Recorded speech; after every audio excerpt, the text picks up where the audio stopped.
Hello dear student, how are you? Good morning, welcome back. आप सबका एक बार फिर से स्वागत है अल्फा क्लास फिजिक्स में। तो हम चलते हैं अपने टॉपिक पे। आज हम पढ़ेंगे magnetic field on the equatorial line of a bar magnet. Magnetic field on equatorial line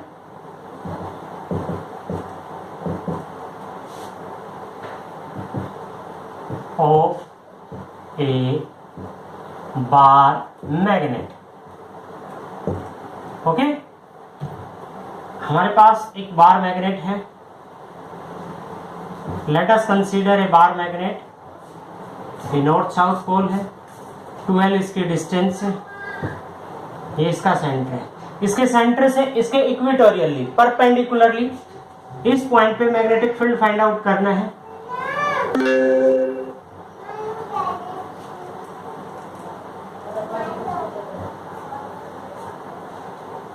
मान लिया इस पॉइंट पे मैग्नेटिक फील्ड फाइंड आउट करना है। पी पॉइंट ले लिया ये हमने, ये इससे आर डिस्टेंस पे एक्स वाई जेड आर जो भी आप मानना चाहो मान सकते हो, ठीक है। तो सबसे पहले हम निकालते हैं magnetic field at point P due to N pole. यहाँ पे unit hypothetical north pole consider करते हैं, तो नॉर्थ नॉर्थ में रिपल्शन होगा, तो डायरेक्शन क्या होगी N P. Let B1 magnetic field due to N pole क्या होगा, B1 is equal to mu not upon में 4 pi formula by m pole strength upon में डिस्टेंस। अब डिस्टेंस देखिए कौन सी आएगी, डिस्टेंस आएगी NP।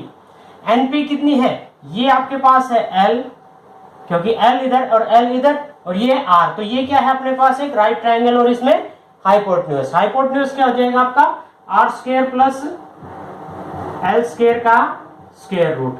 तो ये हो गया आपके पास R square plus L square, और स्क्वायर रूट करेंगे तो इसका स्क्वायर करके कैंसिल, ठीक है।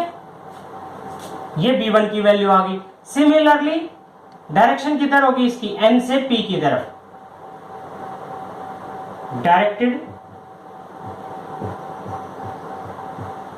Toward NP produce, NP produce. अब हम S पोल क्या होगा अट्रैक्शन, तो डायरेक्शन किधर होगी P से S की तरफ। ये आ गया आपका B2, ये थी आपकी B1, ठीक है। अब B2 की वैल्यू निकालेंगे, म्यू नॉट अपॉन में 4 पाई m बाई डिस्टेंस का स्क्वायर, ये भी क्या है सेम डिस्टेंस है R square plus L square, ये भी डिस्टेंस उतनी है, ठीक है। तो इसकी डायरेक्शन, अब अपने पास दो रिजल्ट आ गए।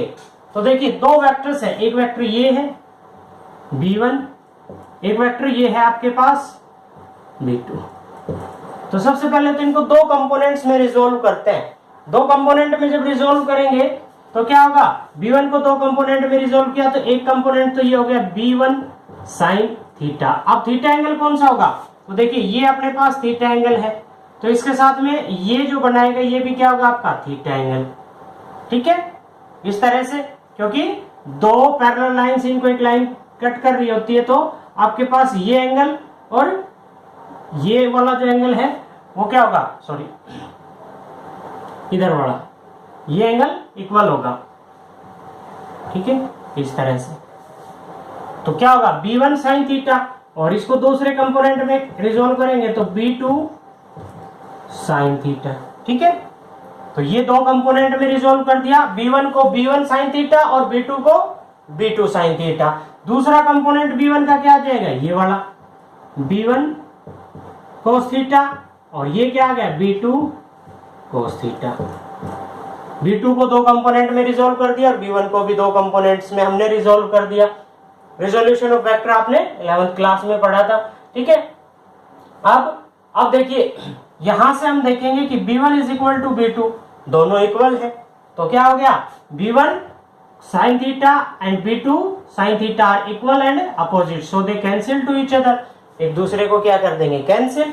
तो टोटल मैग्नेटिक फील्ड आपका क्या आ गया, B is equal to B1 cos theta plus B2 cos theta, दोनों का सम।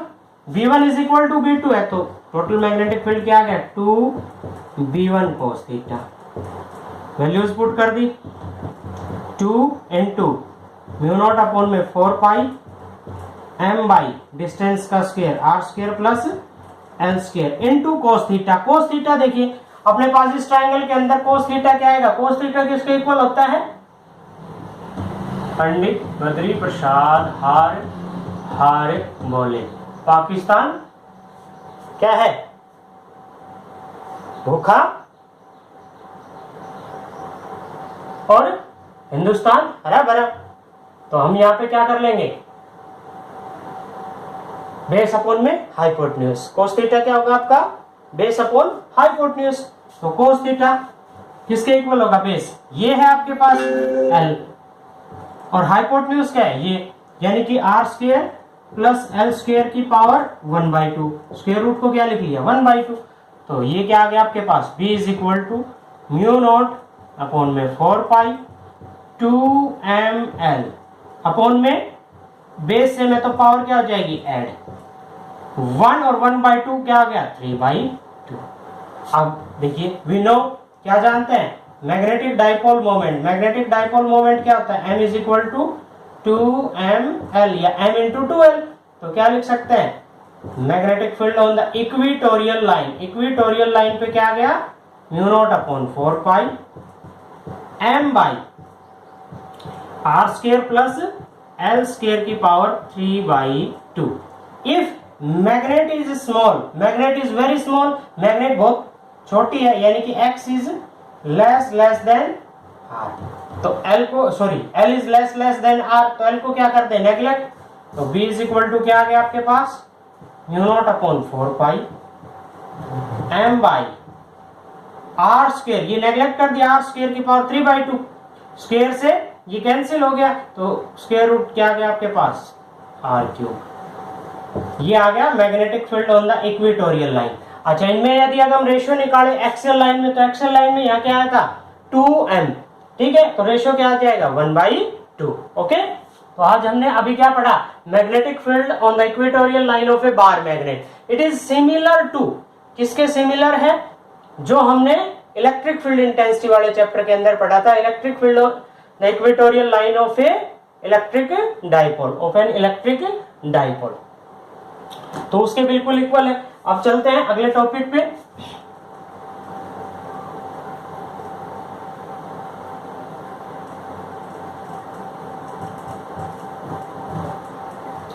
अब हम पढ़ेंगे कि एक बार मैग्नेट को हमने मैग्नेटिक फील्ड में रखा तो उस पे जो टॉर्क प्रोड्यूस होगा वो फाइंड आउट करेंगे, ठीक है।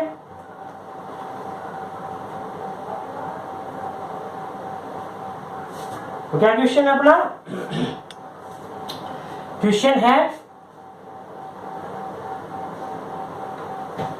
Torque on a bar magnet placed in uniform magnetic field। हमने यूनिफॉर्म मैग्नेटिक फील्ड लिया। What is mean by the uniform magnetic field, a field where magnetic field intensity, या ये कहें कि magnetic field strength is equal at every point, हर point पे magnetic field की जो स्ट्रेंथ है वो इक्वल है, सेम डायरेक्टेड है, ठीक है। तो ये magnetic field lines, it means इधर क्या है आपका नॉर्थ पोल और इधर क्या है साउथ पोल। यहां पे हम क्या रखें, एक मैग्नेट, सॉरी बार मैग्नेट हमने यहां पे रखी, यहां पे हमने ले लिया एस साउथ पोल और यहां पे ले लिया हमने नॉर्थ पोल, ठीक है। तो अब देखिए इसकी लेंथ हमने 12 कंसीडर कर ली, कंप्लीट की जो लेंथ है वो क्या 12 कंसीडर कर ली। अब जैसे ये है आपका बार मैग्नेट, ये नॉर्थ पोल है, नॉर्थ नॉर्थ में क्या होगा रिपल्सन और नॉर्थ साउथ में क्या होगा अट्रैक्शन।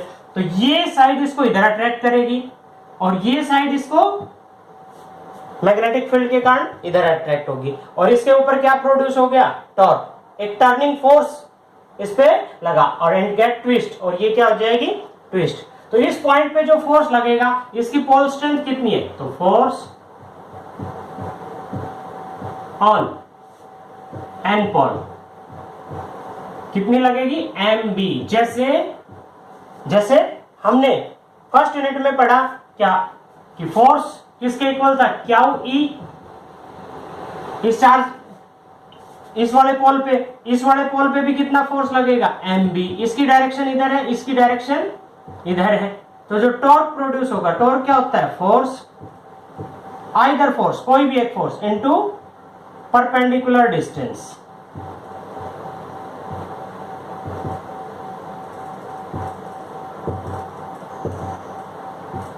ठीक है, टॉर्क फोर्स किसके इक्वल हो गया MB। अब बात आती है परपेंडिकुलर डिस्टेंस की, तो परपेंडिकुलर डिस्टेंस यहां से हमने नोट कर लिया ये पॉइंट KN, तो ये परपेंडिकुलर डिस्टेंस है KN। अब इसके अंदर हम KN की वैल्यू फाइंड आउट करते हैं। लेट अस कंसीडर ये इस मैग्नेटिक फील्ड लाइंस के साथ थीटा एंगल क्रिएट कर रही है, तो ये क्या हो गया आपके पास परपेंडिकुलर यानी कि KN, और अपने पास दिया हुआ क्या है इसका हाइपोटेन्यूज NS किसके इक्वल होगा ये साइन थीटा, तो KN is equal to NS sine theta. NS की वैल्यू कितनी है 12 साइन थीटा। ये वैल्यू उठा के इसमें रखते हैं, torque is equal to MB into 2L sine theta. M into 2L क्या कर सकते हैं magnetic dipole moment, M is equal to M into 2L MB sine theta, और इसको हम क्या लिख सकते हैं M क्रॉस B भी नोट कर सकते हैं। साइन थीटा को हटा के क्रॉस प्रोडक्ट हम यहाँ पे लगा सकते हैं। ठीक है, if theta is equal to 90 sine 90 की वैल्यू 1, तो torque will be maximum MB, और यदि थीटा की वैल्यू क्या हो 0, तो torque will B 0, minimum torque produce. तो अभी हमने क्या पढ़ा, torque on a bar magnet placed in uniform magnetic field. ठीक है, तो अब अगले टॉपिक पे चलते हैं, पोटेंशियल एनर्जी। इसी में ही से इसी के अंदर ही लेते हैं potential energy. Potential energy on a bar magnet placed in uniform magnetic field. Potential energy find out करनी है, तो क्या होती है potential energy, energy possessed in a body by virtue of its position. किसकी पोजीशन, इस बार मैग्नेट की position, किसके अंदर, इस मैग्नेटिक फील्ड के अंदर। तो मैग्नेटिक फील्ड के अंदर इसकी पोजीशन के कारण ही ये क्या होगा टॉर्क प्रोड्यूस होगा। तो हम क्या निकालते हैं इसके अंदर, वर्क फाइंड आउट करते हैं। Let us consider small amount of work done. ठीक है, इन ट्विस्टिंग, इसको ट्विस्ट होने में जो small amount of work done होगा, टॉर्क एंगुलर या डिस्प्लेसमेंट, एंगुलर डिस्प्लेसमेंट क्या होगा इसका D theta, torque into angular displacement, torque क्या है टर्निंग फोर्स, और ये डिस्प्लेसमेंट, फोर्स इनटू डिस्प्लेसमेंट क्या आएगा वर्क, तो DW इज इक्वल टू, अच्छा वैल्यू पुट कर दी, टॉर्क की क्या आई थी अपने पास MB sine theta into D theta. Let us consider ये पहले कितने एंगल पे था थीटा 1 पे, और कहां पहुंच गया theta 2 after applying uniform electric field. तो DW का इंटीग्रेशन W, और यही क्या है एनर्जी, तो क्या हो जाएगा MB तो कांस्टेंट हो गया साइन थीटा का, इंटीग्रेशन माइनस कोस थीटा, और वैल्यूज पुट की थीटा 1 से थीटा 2। जब हम इसमें वैल्यू पुट कर देंगे तो क्या आ जाएगा U is equal to energy minus sign common ले लिया MB cos theta 2 minus cos theta 1, तो ये क्या आ गई पोटेंशियल एनर्जी। ठीक है, अब इनमें यदि वैल्यूज पुट करते हैं, if theta 1 is equal to 0 and theta 2 is equal to theta के इक्वल पुट करते हैं, तो U is equal to minus MB cos theta minus, और कोस 0 की वैल्यू क्या होती है 1, ये आ गया। इफ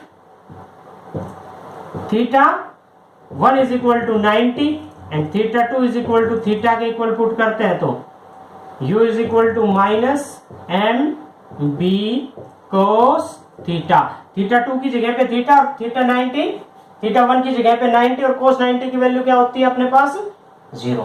तो ये वैल्यूज यहाँ पे पुट कर दी। ये इसको मैग्नीट्यूड की फॉर्म में लिखते हैं तो m डॉट बी, इस तरह से भी हम इसको लिख सकते हैं डॉट प्रोडक्ट के रूप में कोस थीटा को जब आप हटाएंगे तो अपने पास क्या आया टॉर्क।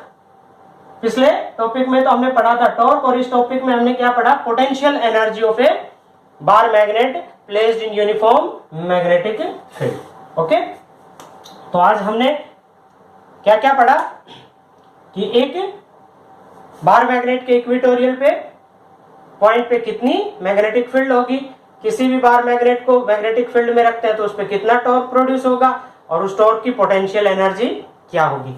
कल आगे हम पढ़ेंगे मैग्नेटिक फील्ड के बारे में, मैग्नेटिक फील्ड लाइंस के बारे में, अर्थ मैग्नेटिज्म के बारे में। ओके, तो तब तक के लिए आप सबको have a nice day, good day, good bye.